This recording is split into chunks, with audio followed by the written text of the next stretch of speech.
नमस्कार। कभी ये सोचा है कि मशीन लर्निंग के लिए पाइथन ही इतना पॉपुलर क्यों है? असल में इसका सारा राज ना इसके पावरफुल टूल बॉक्स में छिपा है। तो आज हम इसी टूल बॉक्स को खोलने वाले हैं और देखेंगे कि इसमें ऐसे कौन-कौन से कमाल के टूल्स हैं जो आज हमारी टेक्नोलॉजी को चला रहे हैं। जरा सोचिए एक बार, आपका ईमेल बॉक्स कैसे अपने आप समझ जाता है कि कौन सा मेल बेकार है, मतलब स्पैम है। या फिर शॉपिंग वेबसाइट्स को कैसे अंदाजा लग जाता है कि आपको अगली कौन सी चीज़ खरीदनी पसंद आ सकती है। नहीं, ये कोई मैजिक नहीं है, ये सब मशीन लर्निंग का ही कमाल है। जी हाँ, बिल्कुल सही। ये कोई जादू वादू नहीं, बल्कि सही टूल्स का सही जगह पर इस्तेमाल है। ऐसा सोचिए कि आपके पास एक मैजिकल टूल बॉक्स है और उसमें हर काम के लिए एक खास टूल रखा है। पाइथन का जो मशीन लर्निंग इकोसिस्टम है ना, वो बिल्कुल वैसा ही है। तो चलिए इस टूल बॉक्स के कुछ सबसे ज़रूरी औजारों पर एक नज़र डालते हैं। तो आखिर ये मशीन लर्निंग है क्या चीज़? अगर सीधे साधे शब्दों में कहूँ तो ये कंप्यूटर को डेटा से सिखाने की एक कला है। जैसे कोई बच्चा बार बार देखकर सीखता है कि कौन सी बिल्ली है और कौन सा कुत्ता, बिल्कुल वैसे ही मशीनें भी लाखों तस्वीरों को देखकर पैटर्न पहचानना सीख जाती हैं। और ये सब कुछ बिना किसी खास प्रोग्रामिंग के होता है। अब देखिए, कोई भी काम शुरू करने के लिए हमें कुछ बेसिक टूल्स तो चाहिए ही होते हैं, है ना? जैसे एक वर्कशॉप में हथौड़ा और रूलर। ठीक वैसे ही डेटा साइंस में भी कुछ ऐसे ही फंडामेंटल टूल्स हैं जो हर प्रोजेक्ट की नींव का काम करते हैं। तो हमारे टूल बॉक्स में सबसे पहले आते हैं नमपाई और साइपाई। ये दोनों साइंटिफिक कंप्यूटिंग की दुनिया के कह सकते हैं सबसे भरोसेमंद साथी हैं। ये एक दूसरे के बिना अधूरे हैं, बिल्कुल एक आर्किटेक्ट और एक इंजीनियर की तरह। चलिए देखते हैं कैसे। नमपाई को आप डेटा की दुनिया का एक मजबूत फाउंडेशन समझिए। इसका काम है नंबर्स की बहुत बड़ी बड़ी लिस्ट्स, जिन्हें हम एरे कहते हैं, उन पर बिजली की रफ्तार से काम करना। और ये इतना तेज इसलिए है क्योंकि इसके कोर में सी जैसी पावरफुल लैंग्वेज है। तो जब भी नंबर्स के साथ खेलना हो, कोई भी मैथ्स लगानी हो, नमपाई ही आपका पहला दोस्त है। अच्छा, अगर नमपाई नींव है तो साइपाई उस पर बनी एक शानदार बिल्डिंग है।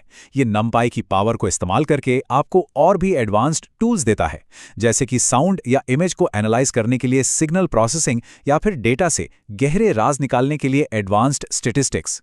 ये साइंटिस्ट्स और इंजीनियर्स के लिए एक बहुत ज़रूरी टूल है। चलिए अब हम टूलिंग के अगले लेवल पर चलते हैं। यहाँ हम एक ऐसे टूल की बात करेंगे जो ज़्यादातर स्टैंडर्ड मशीन लर्निंग के कामों के लिए एक वर्सेटाइल मल्टी टूल की तरह काम करता है। और ये मल्टी टूल है साइकिट लर्न। इसे आप मशीन लर्निंग का स्विस आर्मी नाइफ समझ सकते हैं। जब भी आप किसी व्यवस्थित डेटा, मतलब स्ट्रक्चर्ड डेटा, जैसे कि टेबल या स्प्रेडशीट के साथ काम कर रहे हों, तो साइकिट लर्न आपका सबसे अच्छा साथी साबित होता है। साइकिट लर्न की एक बहुत बड़ी खासियत है सुपरवाइज्ड लर्निंग। इसका मतलब यह है कि आप मॉडल को उदाहरण देकर सिखाते हैं। मतलब आप उसे बताते हैं कि देखो, ये तस्वीर नंबर 5 की है, या इस वाले घर की कीमत इतनी है। बस फिर मॉडल इसी सीख का इस्तेमाल करके नए अनदेखे डेटा के बारे में भविष्यवाणी करना सीख जाता है। और दूसरी तरफ है अनसुपरवाइज्ड लर्निंग, जो एक जासूस की तरह काम करता है। इसमें आप मॉडल को बिना किसी क्लू के डेटा दे देते हैं और वो खुद ही उसमें छुपे हुए पैटर्न और ग्रुप्स ढूंढ निकालता है। सोचिए, ये कैसे आपके कस्टमर्स को उनकी शॉपिंग की आदतों के हिसाब से ग्रुप्स में बांट सकता है, वो भी बिना ये जाने कि वो कौन है। स्काईकिट लर्न का टूल किट वाकई बहुत बड़ा है। चाहे आपको चीज़ों को अलग अलग कैटेगरी में बांटना हो, जिसे क्लासिफिकेशन कहते हैं, या किसी वैल्यू का अनुमान लगाना हो, जिसे रिग्रेशन कहते हैं, या फिर डेटा में छिपे ग्रुप्स खोजने हो, यानी क्लस्टरिंग, इसके पास हर काम के लिए एक न एक एल्गोरिथम मौजूद है। और सबसे अच्छी बात क्या है पता है? ये आपको ये चेक करने के लिए भी टूल्स देता है कि आपका मॉडल कितना अच्छा काम कर रहा है। तो अब तक हमने छोटे और साफ सुथरे टूल्स की बात की। अब टाइम है टूल बॉक्स से भारी मशीनरी बाहर निकालने का। ये टूल्स तब काम आते हैं जब आपका डेटा फैला हुआ हो, व्यवस्थित ना हो, जैसे कि हजारों तस्वीरें, बहुत सारा टेक्स्ट या ऑडियो फाइल्स। जब काम बहुत ज़्यादा कॉम्प्लेक्स हो जाता है तो हमें डीप लर्निंग की ज़रूरत पड़ती है। ये हमारे दिमाग से प्रेरित होकर बड़े बड़े नेटवर्क, जिन्हें हम न्यूरल नेटवर्क कहते हैं, बनाने की कला है। और इस फील्ड के दो ही दिग्गज हैं, टेंसरफ्लो और पाइटॉर्च। तो टेंसरफ्लो और पाइटॉर्च में से किसे चुनें? देखिए, टेंसरफ्लो को एक इंडस्ट्रियल फैक्ट्री की तरह समझिए, जो बड़े पैमाने पर मजबूत मॉडल बनाने और उन्हें डिप्लॉय करने के लिए बनी है। वहीं दूसरी तरफ पाइटॉर्च है, जो एक आर्टिस्ट का स्टूडियो है। एकदम फ्लेक्सिबल, आसान और नए-नए आइडियाज़ पर फटाफट एक्सपेरिमेंट करने के लिए परफेक्ट। लेकिन अगर टेंसरफ्लो और पाइटॉर्च सुनने में मुश्किल लग रहे हैं तो घबराने की कोई बात नहीं। एक और टूल है जो इन पावरफुल औजारों को बहुत ही सिंपल और आसान बना देता है। केरास को आप टेंसरफ्लो के लिए एक सुंदर और आसान सा रिमोट कंट्रोल समझ लीजिए। ये आपको मशीनरी के हर एक पेज को समझे बिना ही पावरफुल न्यूरल नेटवर्क बनाने की सुविधा देता है। बस कोड की कुछ लाइनें लिखिए और आपका मॉडल तैयार। ये नए सीखने वालों और जल्दी काम करने वालों के लिए तो एक वरदान जैसा है।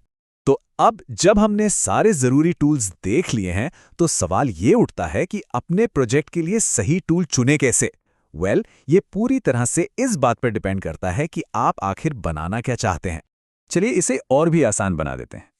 अगर आप एक बढ़ई हैं जो टेबल बना रहा है यानी स्ट्रक्चर्ड डेटा पर काम कर रहे हैं तो साइकिट-लर्न आपका बेस्ट फ्रेंड है।